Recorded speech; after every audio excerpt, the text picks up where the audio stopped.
தமிழகம் எங்கும் கிளைகள் கொண்ட அண்ணமால் institute of hotel management and hospital management படிப்பில் சேர்வதற்கான அட்மிஷன் நடைபெறுகிறது. அரசியல் களம் மாறுது அப்படின்றது ஆட்சியில் இருக்கிறவங்க சந்தேகப்படுறாங்களா?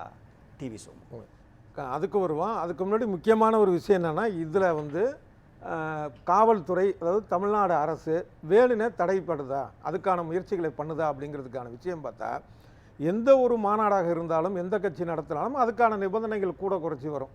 சில இதெல்லாம் நம்ம செய்திகள் பார்த்துருப்போம். 41 நிபந்தனை, 42 நிபந்தனைலாம் நம்ம பார்த்துருக்குறோம். அந்த மாதிரிலாம் இருந்திருக்கு. அதனால் தவிர ஒரு பாதுகாப்பு ஒரு விஷயம் வருது. ஒரு தனிப்பட்ட இடத்துல நடக்கலை, ஒரு ஊருக்குள்ளே நடக்குதுன்னா கூடுதலாக அது காவல்துறைக்கான ஒரு வலுவான ஒரு விஷயம். அதே நேரத்தில் இந்த அரசு இதை பழிவாங்கும் நோக்கோடு இல்லை ஒரு பயத்தில் செய்கிறதா என்றால் ஆமாம் அப்படின்னு தான் சொல்ல வேண்டியது இருக்குது. எப்படி சொல்கிறீங்க? அதுக்கான அவசியம் என்ன? இவங்களுக்கான ஒரு விஜய் சம்மந்தப்பட்ட ஒரு கூட்டத்தையே வச்சுக்குவோம். இப்போ அந்த இது போனார், இது என்ன வாக்குது, ட்ரம்ப் வாக்கா போனார், அது ஒரு வழக்கு இருக்குது. ராம்ப் வாக்கு அது ஒரு வழக்கு. அடுத்து திருச்சிக்கு போனப்போ புஷியானது இந்த விமான நிலையத்திலேருந்து வந்த சமயத்தில் அந்த 2 சக்கர வாகனங்கள் 4 சக்கர வாகனங்கள்லாம் குறுக்க நிறுத்தி வச்சாங்கன்னு சொல்லி அது ஒரு வழக்கு. இப்படி போயிட்டுருக்கு. ஆனால் இது 2023 அவருடைய லியோ படம் வந்த நேரத்தில் நவம்பர் மாதம் நினைக்கிறேன், ரோகிணி தேட்டரில் அவங்க ரசிகர்கள்லாம் கூடி அந்த தேட்டரையே துவம்சம் பண்ணிட்டாங்க. நம்ம சமூக வலைதளத்தில் அந்த காட்சி இருக்குது. நம்ம அப்போ நிறையா பேசணும்.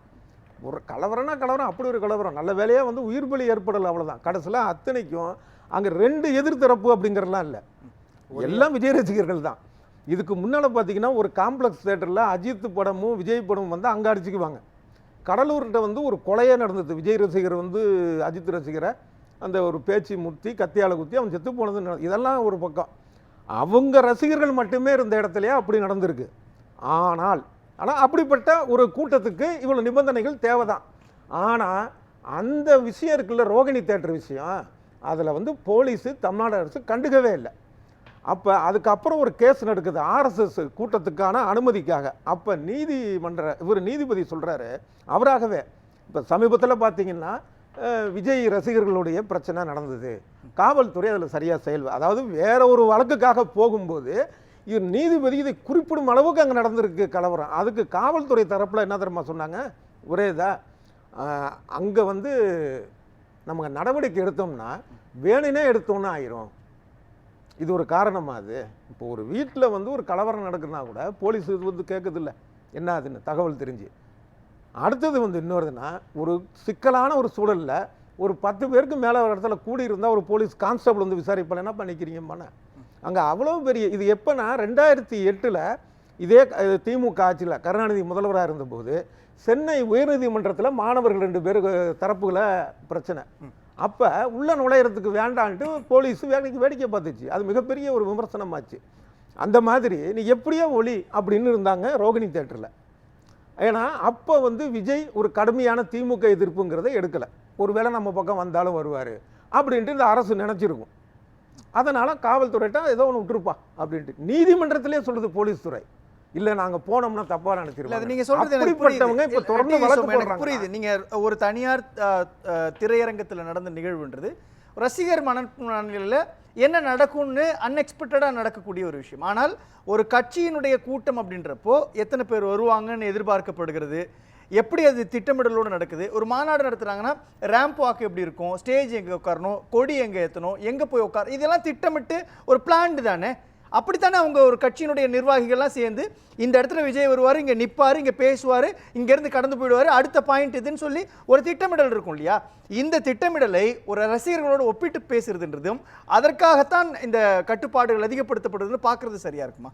இல்லை, நிச்சயமாக எந்த கூட்டமாக இருந்தாலும். இப்போ உதாரணமாக பார்த்தீங்க அப்படின்னா, அதான் சொன்னேன், வேறு அரசியல் கட்சிகளுடைய கூட்டங்களுக்கும் பண்ணுறாங்க, இவங்களுக்கு கூடுதலாக இது பண்ணுறாங்க. அதை நான் குறை சொல்லலை.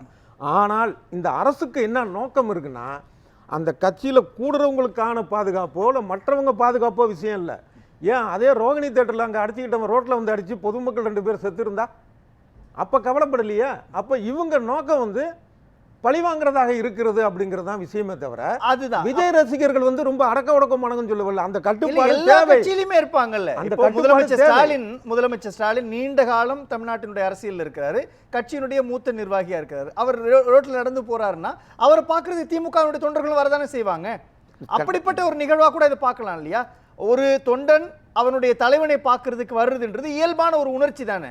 அந்த உணர்ச்சியை பார்த்து ஏன் ஒரு அரசாங்கம் பயப்படணும், அஞ்சுதும்?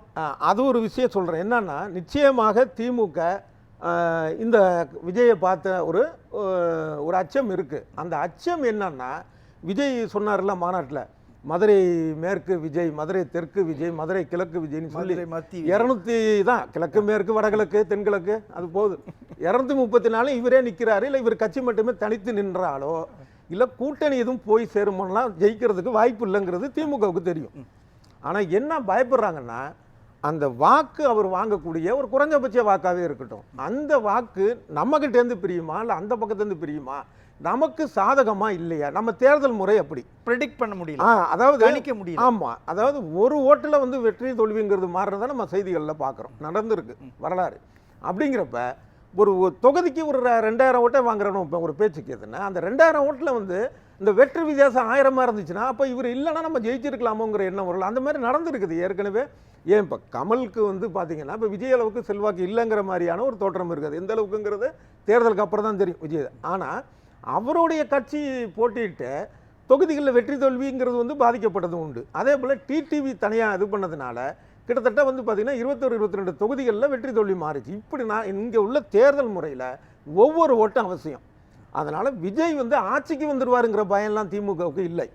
ஆனால் ஓட்டு பிரித்தார் என்றால் நம்ம வெற்றி பாதிக்கும். மதுரை மாநாடு நடக்கும் பொழுதே இவ்வளவு கூட்டமா விஜய்க்கு அப்படின்னு பார்க்குறப்போ, இதை விட கூட்டம் வந்து ஆந்திராவில் சிரஞ்சீவிக்கு கூடுச்சு, அவர் இன்னைக்கு எங்க இருக்கிறாருன்னு கூட தெரியாத அளவுக்கு தான் இருக்குது அப்படின்ற விமர்சனம். இப்படிப்பட்ட ஒப்பீடுகள் சார்ந்த மதிப்பீடுகளை வைக்கக்கூடிய ஒரு கட்சி அல்லது விமர்சனம் அப்படின்றது இவரை பார்த்து கடந்து போகலாம்ல. அவர் மூத்த பத்திரிகையாளர் மணி சொல்ற மாதிரி ஏன் இவங்க வளர்த்து விடுறாங்க? இல்லைங்க, இவரை வளர்த்து விடுறாங்களா? இவரை கடந்து போகணும் அப்படிங்கிறது கரெக்ட், அரசியல் ரீதியாக ஒன்று. ரெண்டாவது விஷயம், இந்த மாதிரி காவல்துறை கட்டுப்பாடு போட்டவுடனே இந்த கட்சி வளர்ந்துருங்கிறதெல்லாம் அதெல்லாம் வந்து ஒரு உறுதியான விஷயம்லாம் கிடையாது.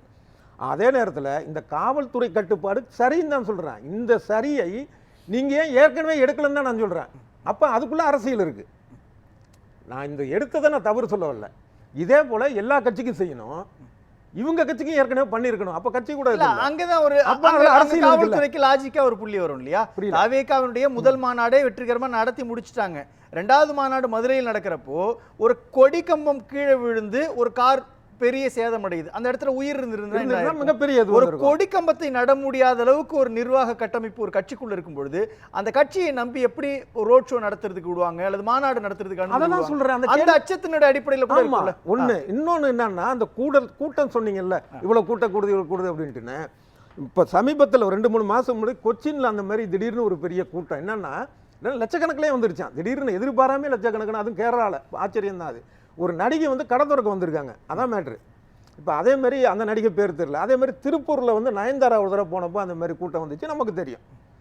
அதனால் அந்த கூட்டம் அப்படிங்கிறல கருணாநிதியே சொல்லியிருக்கிறாரு. தஞ்சாவூர் பொதுக்கூட்டத்தில் பேசினாருன்னு நினைக்கிறேன். தஞ்சாவூர் அதாவது இவ்வளோ கூட்டம் கூடியிருக்கிறீங்க மகிழ்ச்சி, இந்த கூட்டம்லாம் ஓட்டு வராமாங்கிறது ஒரு பெரிய அதாவது அவருக்கான கருத்து மாறுபாடு இருக்கலாம் நமக்கு அவருடைய அரசியல். ஆனால் அவர் எவ்வளவு ஒரு சீனியரான ஒரு பழுத்த அரசியல்வாதி, அவருடைய ஜட்ஜ்மெண்ட்.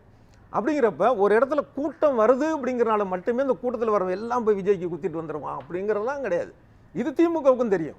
நான் மறுபடியும் சொல்கிறது என்னன்னா, விஜய் மேலே ஆட்சிக்கு வந்துடுவார், கூட்டணி வச்சு வந்துடுவார், இல்லை தனியாக வந்துடுவாருங்கிற பயம்லாம் திமுகவுக்கு கிடையாது. அவர் வாங்கக்கூடிய ஒரு கணிசமான இல்லை ஒரு சிறு அளவிலான ஓட்டு தங்களுடைய வெற்றியை பாதிக்குமோங்கிற அச்சம் இருக்குது. அந்த அச்சத்தின் பேரில் இப்போ வந்து நடவடிக்கை எடுக்கிறாங்க. அது சரியான நடவடிக்கை தான். அப்போ யதார்த்தம் என்னன்னா, திமுக வெர்சஸ் அதிமுகன்னு தான் களம் இருக்கிறதா 2 பேர் நம்புறாங்க. விஜய் ஃபேக்டர் ஒரு பெரிய ரோல் பிளே பண்ணாது. விஜய்க்கு ஒரு ஃபேக்டர் இருக்கு. என்னன்னா, சீமான இடத்துக்கு இவர் வந்துடுவார், 3வது இடங்கிறத என்னுடைய கணிப்பு. அப்போ அவருடைய மோதல் பார்த்தீங்க அப்படின்னா, இப்போ ஏன் அப்படின்னா, சீமானுடைய கட்சியில் இருக்கிறவங்கலாம் வந்து இந்த இப்போ விஜய் கட்சியில் இருக்கிற அளவுக்கு வந்து விசிலடிச்சான் குஞ்சுகள் இல்லை. அவங்க வந்து 2009 ஈழப் பிரச்சனையில் வந்து அப்போ ஆண்ட திமுக சரியாக செயல்படல. ஸோ எங்களுக்கு திமுகவும் வேணாம் அதிமுகவும் வேணான்னு இருக்கக்கூடிய ஒரு மனநிலை. எப்பயுமே அந்த மாதிரி மென்டாலிட்டி உள்ளவங்க உண்டு. விஜயகாந்த் அந்த மாதிரி ஓட்டு தான் வாங்கினார். இப்போ அந்த மாதிரி விஷயத்தில் தான் சீமான் வந்து ஒரு கணிசமான ஓட்டு வாங்கி வச்சிருக்கிறாரு. இப்போ வந்து சீமானுடைய நடவடிக்கைகள் இருக்குல்ல, அவருடைய ஆபாசமான பேச்சுகள், கட்சியினர் மதிக்காதது, வாயை தொடர்ந்தா தூணு துப்புனா பொய், ஆமாம் கதையிலேருந்து இதுலேருந்து இன்னைய வரைக்கும் இருக்குது. இந்த ஒரு நடிகையை தொடர்புள்ள ஒரு நடிகையை வந்து தரம் தாழ்ந்து பாலியல் இது அது அவங்க சொன்னது தனிப்பட்ட இல்ல. விஷயம். இல்ல அது பொதுவுக்கு வந்ததுக்கு அப்புறம் பொது விஷயம் தான் அது. தனிப்பட்ட விஷயம் நான் பேச மாட்டேன். கடந்து போயிரு. இதனாலலாம் அங்க விரக்தியில் இருக்கக்கூடிய இளைஞர்கள் இருக்காங்கல்ல, அவன் என்ன நினைப்பானா, அப்ப திமுகவும் வேணாம் அதிமுகவும் வேணாம், அப்ப விஜய்க்கு ஓட்டு போடலாம்னு நினைப்பான். இது ஒரு இயற்கையான ஒரு மனநிலை. அப்ப அந்த இடத்துக்கு தான் அங்க போட்டி வரும். மற்றபடி இது திமுக அதிமுக, அடுத்தது வேணா விஜய் தாவேக, அடுத்தது சீமான், அப்படி வரும் அந்த ஒரு இது. ஆனால் இவங்க இந்த திமுகவோ அதிமுகவோ விஜயை பார்த்து பயப்படுறது, இவர் யார் ஓட்டை வாங்கி எந்த மாதிரியான பாதிப்பு வரும், திமுகவுக்கா இல்லை அதிமுகவா, அந்த எண்ணம் இருக்கு. அப்போ அதிமுகவுக்கும் அந்த பயம் இருக்குது.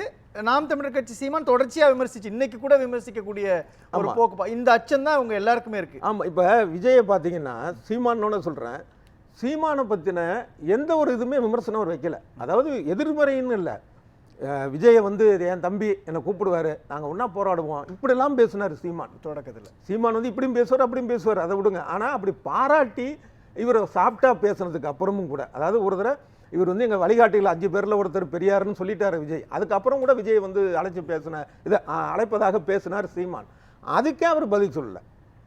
அந்த மாதிரி தான் இருக்குது. இப்போ விமர்சனத்துக்கு ஏன் பதில் சொல்லணும் அப்படின்னா, ஆனால் விஜயை பார்த்த ஒரு அச்சம் வந்து எல்லா கட்சிக்கும் இருக்குது. அவர் வாங்கக்கூடிய அந்த குறைந்தபட்ச ஓட்டுக்கு அது இருக்க தான் செய்யும். நம்ம அந்த மறுபடியும் சொல்கிறோம்னா நம்ம தேர்தல் நடைமுறை அப்படி.